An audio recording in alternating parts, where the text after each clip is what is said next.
Praise the Lord. हम सब बड़े बनना चाहते हैं, छोटा कोई भी बनना नहीं चाहता, क्योंकि छोटे बनने से हमें बड़ों की आज्ञा माननी पड़ती है, हमें उनका सम्मान करना पड़ता है और उनकी इच्छाओं को हमें पूरा करना होता है। इसलिए हर कोई बड़ा बनना चाहता है ताकि वो अपनी इच्छा पूरी कर सके, ताकि उसकी इज्जत की जाए, ताकि उसकी बात मानी जाए, ताकि उसका रुतबा हो, वो जो चाहे वो करे। एक बार प्रभु यीशु ने इसे संदर्भ में कहा था, जब उनसे पूछा गया था कि स्वर्ग के राज्य में बड़ा कौन है। तब यीशु ने कहा, जितने भी स्त्री से पैदा हुए उनमें से कोई भी यूहन्ना बपतिस्मादाता से बड़ा नहीं, लेकिन स्वर्ग के राज्य में जो छोटे से छोटा भी है वो यूहन्ना से बड़ा है। यीशु हमसे क्या कहना चाह रहे थे? यीशु हमें यह बता रहे हैं, वो इस संसार की बातें नहीं कर रहे, लेकिन वो अपने राज्य के बारे में बताते हैं। स्वर्ग का राज्य, उसके बारे में यीशु कहते हैं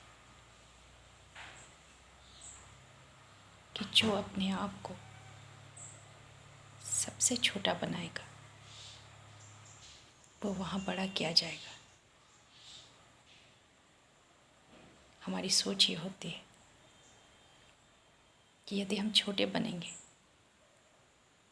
तो हर कोई अपनी इच्छा हम पर थोपेगा, हमें दूसरे के अधीन रहना पड़ेगा। खुद से पहले दूसरों की इच्छा का सम्मान करना होगा। और यीशु यही तो कहते हैं कि अपने आप को छोटा बनाओ, नम्र बनाओ, दीन बनाओ, ताकि उसके राज्य में बड़े किए जाएं। यीशु के बारे में लिखा है पवित्र शास्त्र बाइबल में कि उसने अपने आप को इतना छोटा बनाया, वरन उसने अपने आप को शून्य कर दिया और एक दास का रूप धरा। और इसी वजह से परमेश्वर ने उसे ऐसा नाम दिया जो सभी के ऊपर है, जिसके आगे हर एक घुटना झुकेगा और हर एक जीभ अंगीकार करेगी कि यीशु ही प्रभु है। परमेश्वर के राज्य में काम हमारी सृष्टि से थोड़ा अलग होता है।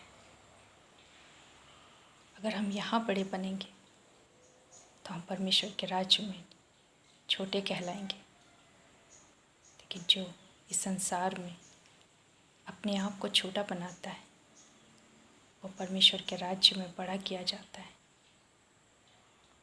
यीशु जो स्वयं परमेश्वर थे, उन्होंने अपने वैभव को, अपनी महिमा को त्याग कर एक मानव का रूप धारण किया, नीचे गए, उन्होंने दास का स्वरूप धारण किया।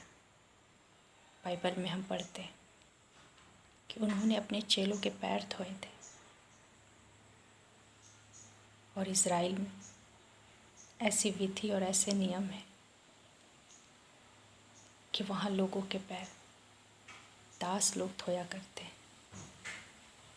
यदि कोई व्यक्ति किसी घर में प्रवेश करता है तो उस घर के जो दास होते हैं वो उनके पैर धोते हैं।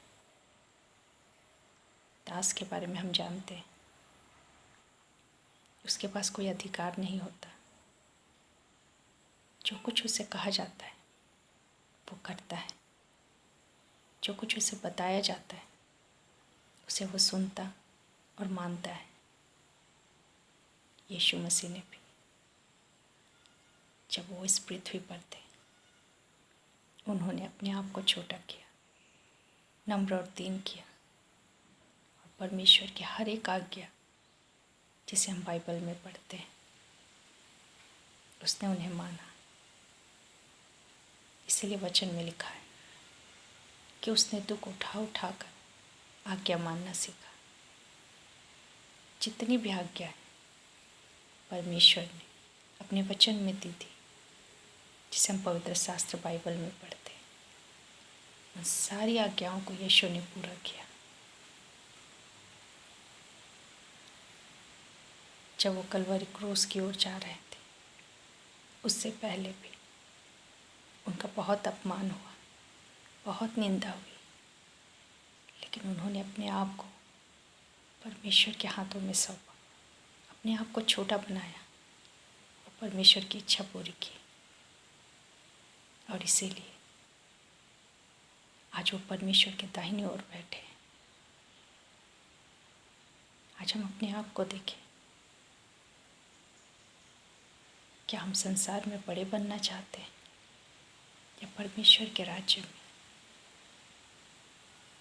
यदि हमसे कोई ऊंची आवाज़ में बात करता है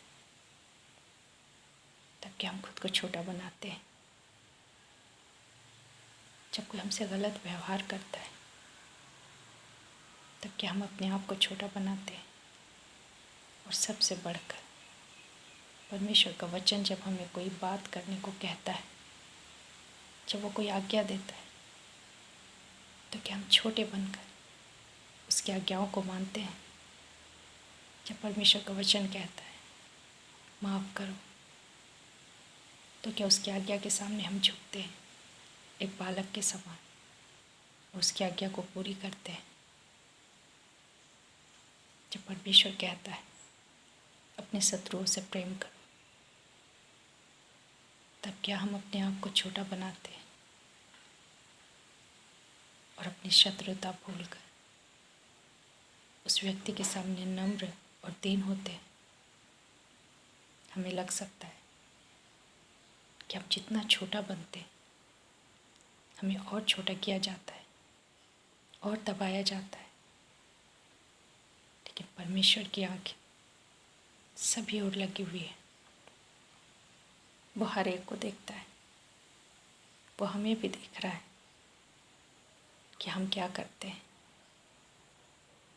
जब हम परमेश्वर की अधीनता में आ जाते हैं